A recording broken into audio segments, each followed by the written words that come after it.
Okay. ಇನ್ನು ರಾಶಿಕಾ ವಿಚಾರಕ್ಕೆ ಬರೋದಿದ್ರೆ, ನೀವು ರಾಶಿಕನಿಗೆ ತುಂಬ ಚೆನ್ನಾಗಿ ಪ್ಲ್ಯಾನ್ ಮಾಡಿ ಕಳಿಸ್ತೀರಿ ಸ್ಪಂದನನ್ನು ಸೆಲೆಕ್ಟ್ ಮಾಡ್ಕೊ ಅಂತ. ಬಹುಶಃ ಅವ್ರ ತಲೆಯಲ್ಲೂ ಸ್ಪಂದನನ್ನೇ ಸೆಲೆಕ್ಟ್ ಮಾಡ್ಕೊಬೇಕು ಅಂತ ಇತ್ತು ಅನ್ಸುತ್ತೆ. ಬಟ್ ನೀವು ಕೊಟ್ಟಿದ್ದ ರೀಸನ್ನು ಅವ್ರಿಗೆ ಇನ್ನೊಂದು ಸ್ವಲ್ಪ ಕನ್ವಿನ್ಸ್ ಆಗುತ್ತೆ. ಅಂದರೆ ಹೌದು, ಸ್ಪಂದನ ಯಾವತ್ತೂ ಆಟ ಆಡಿಲ್ಲ, ಅವಳ ಆಟ ಹೇಗಿರುತ್ತೆ ಅನ್ನೋದು ಗೊತ್ತಿಲ್ಲ. ನೀವು ಅದನ್ನು ತುಂಬ ಚೆನ್ನಾಗಿ ಎಕ್ಸ್ಪ್ಲೈನ್ ಮಾಡ್ತೀರಿ ಅವರಿಗೆ. ಅಷ್ಟು ಚೆನ್ನಾಗಿ ಸ್ಟ್ರಾಟಜಿ ಮಾಡ್ತಿದ್ದವರು ಇಷ್ಟು ಬೇಗ ಏನಕ್ಕೆ ಹೊರಗೆ ಬಂದರು ಅಂತ.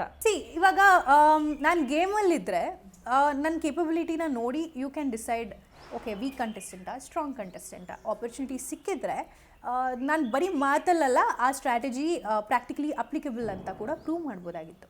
ಹೇಳಿದ ಹಾಗೆ ಆ ಎಂಟೈರ್ ವೀಕಿಗೆ ಸಿಕ್ಕಿದ್ದು ಓನ್ಲಿ ಒನ್ ಟಾಸ್ಕ್. ಅದು ಕೂಡ ಬೇರೆಯವರು ನಮ್ಮನ್ನು ಸೇವ್ ಮಾಡಬೇಕಾಗಿತ್ತು. ಅಲ್ಲಿ ಬೇರೆಯವ್ರು ನನ್ನ ಕೈ ಹಿಡಿದೇ ಇದ್ದಿದ್ದರಿಂದ ಅದು ಹೊಡ್ತಾ ಬಿತ್ತು. ಇನ್ನು ನಾನಂತೂ ಆಟಾಡೋದಕ್ಕಾಗಲ್ಲ, ಬಟ್ ನಾನು ಸೇವ್ ಮಾಡಿದಂತಹ ರಾಶಿ ಫರ್ದರ್ ಹೋಗಲಿ, ಅಟ್ಲೀಸ್ಟ್ ನನ್ನ ಒಂದು ಎಫರ್ಟ್ ಏನಿದೆ ವೇಸ್ಟ್ ಆಗದೆ ಇರಲಿ ಅನ್ನೋ ಕಾರಣಕ್ಕೆ ರಾಶಿ ಅವರಿಗೆ ಅವ್ರು ಬಂದು ಸಜೆಷನ್ ಕೇಳಿದ್ರು first. So I told Har, finalist ಆಗಬೇಕು ಅಂದರೆ ಅವರು ಕೂಡ ಇಷ್ಟು ದಿನ ವೆಯ್ಟ್ ಮಾಡ್ತಿದ್ರು. ನಮ್ಗೆ ಯಾರಿಗೂ ಆಪರ್ಚುನಿಟಿ ಸಿಕ್ಕಿರಲಿಲ್ಲ, ಬರೀ ಹುಡುಗರೇ ಆಡ್ತಿದ್ರು. ಆಪರ್ಚುನಿಟಿ ಯಾಕೆ ವೇಸ್ಟ್ ಮಾಡ್ಕೋಬೇಕು? ಈಗ ಅಶ್ವಿನಿ ಗೌಡ ಅವ್ರ ವಿಚಾರ ಮಾತಾಡೋದಾದರೆ ಅವ್ರಿಗೆ ವಿಲ್ ಪವರ್ ಇದೆ ಫಾರ್ ಶೋರ್.